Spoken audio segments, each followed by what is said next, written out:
En nuestro programa de física hoy vamos a hablar de los efectos de los campos magnéticos en los seres humanos. Un tema que además está en la calle, del que habla el ciudadano, porque preocupa. Quizá no se sabe cuáles son estos fundamentos físicos, pero sí hay a veces preocupación porque no se sabe muy bien si esto nos afecta o no nos afecta. Bueno, pues para hablar de este tema con nosotros está el catedrático de física, el profesor Carlos Santarán, bienvenido. Hola Isabel. El profesor Daniel Rodríguez, bienvenido. Mira, ya. Y la profesora Cristina Santa Marta, bienvenida, Cristina. Hola, gracias. Vamos a hablar del campo magnético. Podemos empezar hablando de la brújula. La brújula, desde luego, es una invención atribuida a los chinos hace muchísimo tiempo. Ya se cita en textos muy antiguos que el emperador Huang Ti, hacia el año 2634 a.C., usó ya las propiedades básicas de la brújula pues para orientar a sus tropas en una batalla donde no se podía ver por la niebla. Es decir, la brújula, un invento antiguo que tiene mucha relación con los campos magnéticos, sí que es un invento importante y que también se utiliza y mucho en nuestros días. Sí, efectivamente, vivimos sobre una esfera que tiene un campo magnético, por eso es importante en nuestras vidas. La Tierra se comporta como un imán. Como todos sabemos, tiene un polo norte y un polo sur.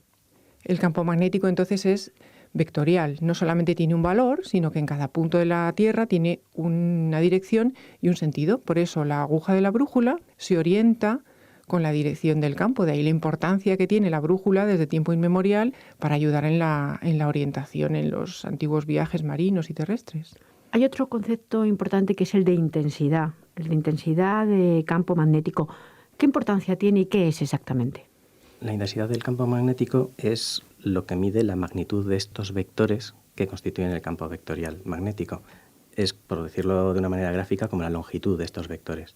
Y es una cantidad que se mide en la unidad del sistema internacional llamada Tesla, en honor al ingeniero y científico Nikola Tesla, que hizo muchos experimentos de magnetismo. El Tesla es una unidad relativamente grande para los estándares de los campos magnéticos que nos encontramos. Por ejemplo, el campo magnético de la Tierra tiene una intensidad de unos 60 microteslas. Esto quiere decir que son 60 millonésimas de Tesla. Luego el Tesla es una cantidad muy grande.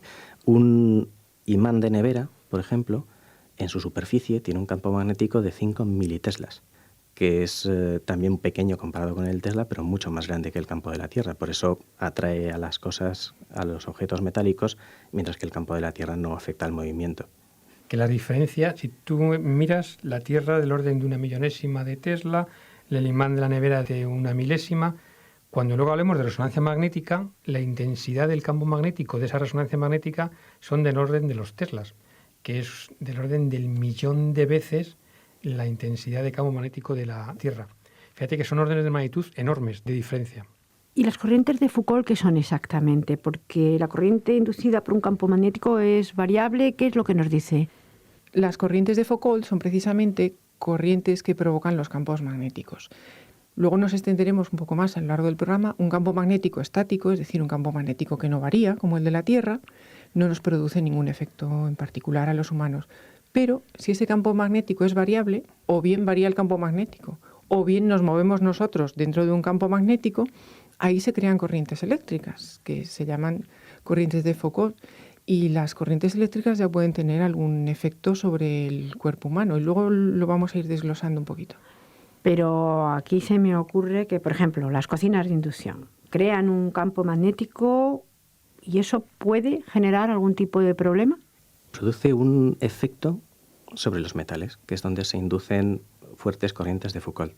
Pero sobre el cuerpo humano, no. Si nosotros colocamos la mano cerca de una cocina de inducción no vamos a notar calor. Notaremos calor si en medio hay un metal, que es donde se inducen corrientes de Foucault grandes que disipan su energía en forma de calor. ¿Y si, por ejemplo, tengo un marcapasos o una prótesis metálica? Si tenemos una prótesis metálica, sí, puede que nos afecte porque es metálica. Con el marcapasos, además, está el problema de los efectos eléctricos que pueden interferir con el funcionamiento del marcapasos.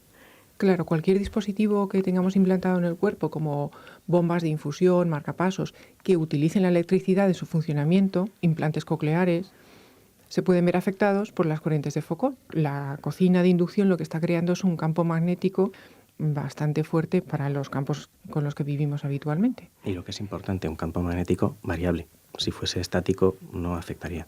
He dicho al principio del programa que el ciudadano pues se pregunta si hay ciertas cosas, como por ejemplo las antenas de telefonía, de televisión, que pueden afectarnos. En realidad vivimos rodeados de campos electromagnéticos, porque aunque no los veamos, pero están ahí, las ondas de radio, de televisión. Todo esto a veces preocupa y se asocian a ciertas enfermedades. Algunas veces hablo a nivel popular. ¿Esto es posible? Sí, sí que es posible, pero hay que tener en cuenta cuál es el espectro electromagnético. Entonces, por ejemplo, los rayos X, los rayos gamma, la radiación ultravioleta, sí que produce efectos sobre la salud, efectos nocivos, porque son radiaciones ionizantes que destruyen o dañan cadenas de ADN. A partir de ahí, si recuerdan de cuando estaban en el colegio o en la universidad, de ahí a longitudes de onda más grandes, entonces lo que ocurre es que esas otras radiaciones solamente calientan, pero no son capaces de entrar en el interior de la célula y destruir esas capas de ADN. Sí que es verdad, pero ni la televisión, ni la radio... Ahora, la televisión, no las ondas que van por el aire, lo que puede tener algún problema cuando había antiguos televisores que impactaban electrones sobre las capas de fósforo que había en las pantallas. Eso pudiera ser que sí, pero lo que son las ondas de radio, las ondas de los microondas, lo que estamos hablando en general, de lo que se utiliza habitualmente, está fuera de esa parte del espectro y no es radiación ionizante y por lo tanto no es nociva en el sentido que tú me has preguntado para la salud. Pues vamos a hablar de resonancias magnéticas. La imagen por resonancia magnética se emplea para producir imágenes diagnósticas del interior del cuerpo, como si estuviera cortado en secciones. Yo creo que a todos nos han hecho alguna vez una resonancia y lo hemos podido ver. Y se utilizan los campos magnéticos. Cristina Santamarta investiga en resonancias magnéticas y además trabaja habitualmente con ellas. A mí me gustaría que nos empezaras a comentar, pues precisamente, aquí no estamos ante algo que sea ionizante, sino que no tiene efectos nocivos sobre la salud cuando te hacen una resonancia magnética. Pues como bien dices, la resonancia trabaja con campos magnéticos y, como antes ha mencionado Carlos, los campos magnéticos a los que trabajan las resonancias clínicas son de 1,5 Tesla o de 3 Teslas, es decir, son campos al menos 30.000 veces más potentes que el campo de la Tierra.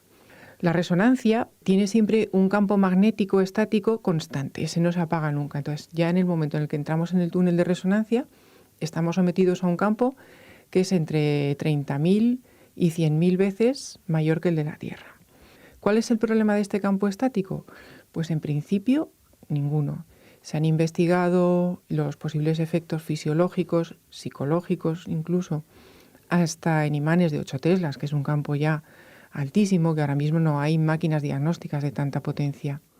Y no se ha encontrado ningún efecto adverso. Sí que es verdad que hay algunos seres vivos, como las aves, en las que se han visto partículas magnéticas, fisiológicas, en los nervios que tiene cerca de la cabeza, y eso a ellas les sirve para orientarse en sus migraciones con el campo magnético de la Tierra. Es decir, si metiéramos a un ganso en una resonancia magnética, pues no sabremos lo que le podía pasar, porque sí que tienen partículas que son sensibles al campo magnético. En nuestro cuerpo, lo que hay más sensible al campo magnético puede ser la hemoglobina, que tiene hierro, de ahí el color rojo, pero tampoco se ha observado ningún efecto en el flujo de la sangre que sea fisiológicamente importante para estar simplemente dentro del campo magnético.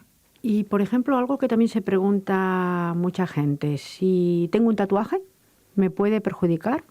Pues es una buena pregunta. Depende del tatuaje. Si es un tatuaje azul de amor de madre, en general no. Si tenemos un dragón chino preciosísimo y brillante, pues sí, porque ese brillo se produce introduciendo partículas metálicas y ahí estaríamos quizá en el mismo caso del ganso. Tenemos partículas metálicas repartidas sobre la piel y, como antes has mencionado tú, las corrientes de Foucault, si yo meto una partícula metálica dentro de un campo variable, que no hemos llegado ahí, se producirán en él corrientes eléctricas. Al producirse una corriente eléctrica, eso lo sabemos todos, cómo funciona un hornillo. Es una corriente eléctrica que pasa por una resistencia. ¿Y qué hace esa corriente eléctrica? Se transforma en calor. Pues si yo tengo una corriente eléctrica pasando por esas partículas metálicas que tengo en la piel, ¿hacia dónde va esa corriente eléctrica? No tiene ningún sitio donde escapar, se disipa en forma de calor y entonces puede producir una quemadura en la piel. Por lo tanto, cuidado. Además de dar unas manchas muy blancas dentro de la señal de la reso, que hace que tampoco sean digamos, las mejores pruebas diagnósticas cuando tienes ese tipo de tatuajes. No, desde luego, hacer un diagnóstico en una zona que está justo debajo de un tatuaje es muy difícil porque altera la imagen. Estamos hablando todo el tiempo de campos magnéticos estáticos hasta ahora, porque hay también campos magnéticos que son variables. ¿Cambian las circunstancias, cambian las cosas?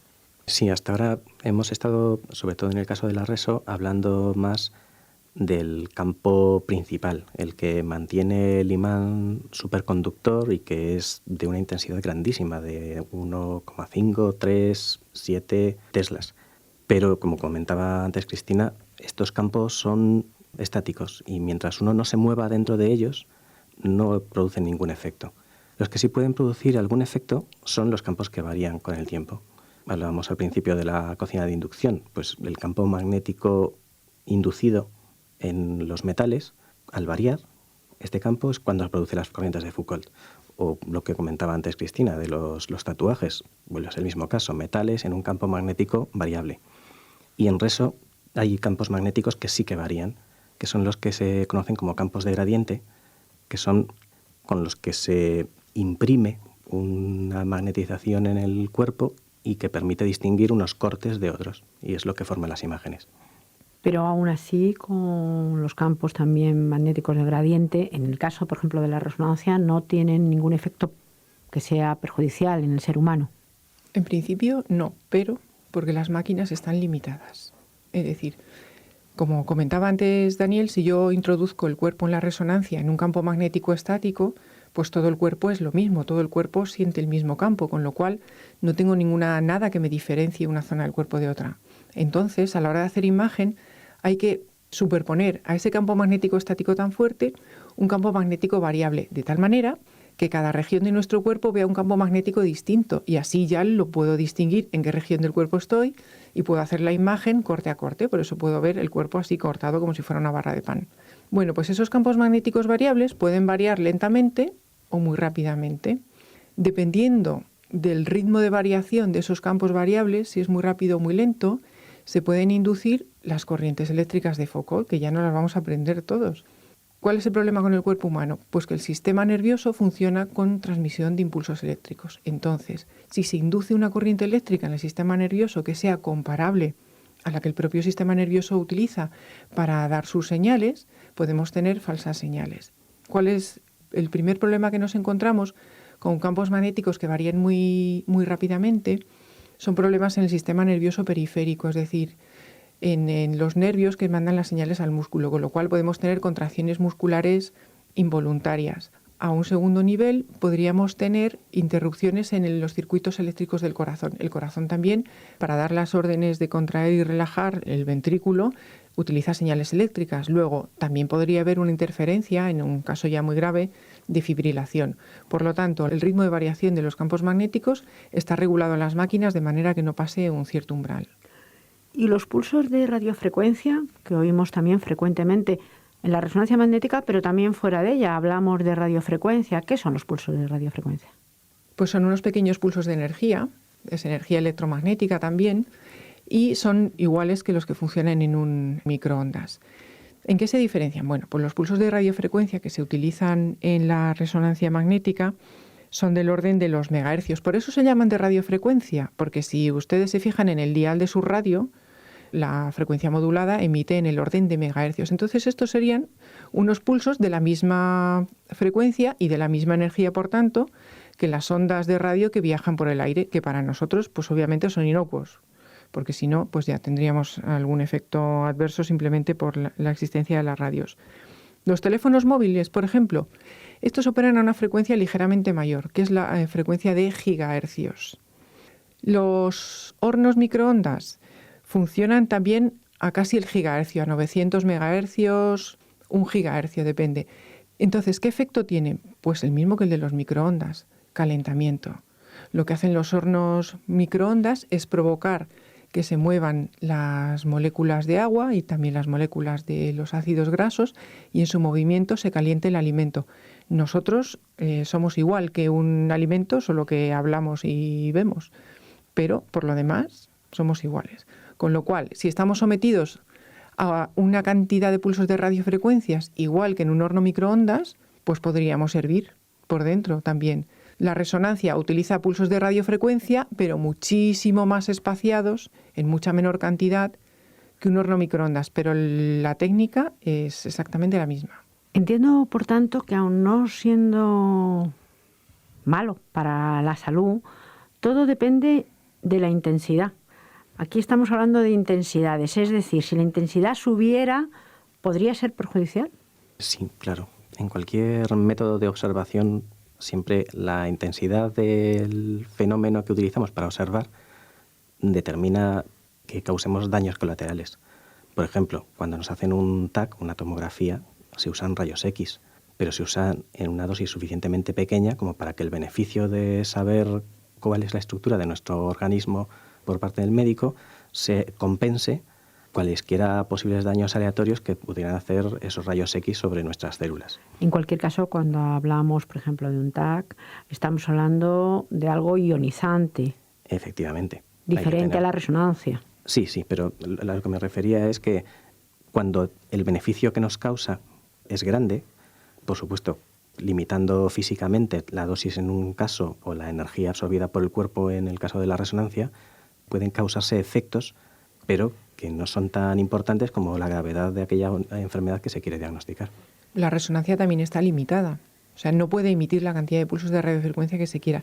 Se podían obtener imágenes mucho mejores aumentando la cantidad y la intensidad de los pulsos de radiofrecuencia, pero se limita precisamente para que no haya efecto de calentamiento del cuerpo. En cualquier caso, en medicina siempre se tiene que calcular lo que se llama la relación riesgo-beneficio. Si es necesario para diagnosticar tener que radiar, hacer un TAC, 2 TAC, el número de ellos que haga falta, el médico tiene que sopesar si en realidad el riesgo que está soportando el paciente es mayor o menor que el beneficio. Lo que se hace es trabajar siempre por debajo de los umbrales de la peligrosidad, evidentemente. En cualquier caso, como vemos, el magnetismo desde tiempos inmemoriales, desde que hablamos de la brújula hasta la resonancia magnética, el microondas, está en nuestra vida cotidiana. Nos hemos dejado muchísimas cosas por en medio de aplicaciones de campos magnéticos a la salud, a la tecnología y a muchas cosas, pero estos programas son solamente para cosas muy puntuales. Pues muchísimas gracias a los tres.